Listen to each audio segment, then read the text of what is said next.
Here I have VIVAX Point X503, and today I'm going to show you how to change ringtone on this device. So firstly, you have to open settings.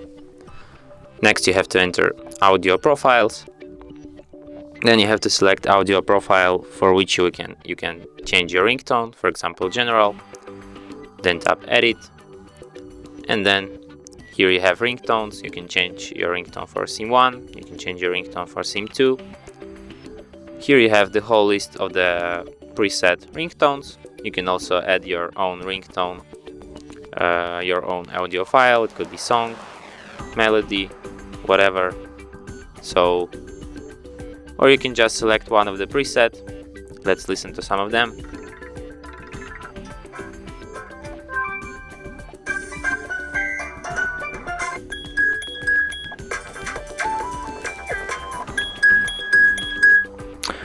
But my personal favorite is this one,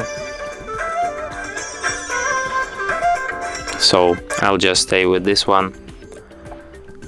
And that's it. Thanks for watching.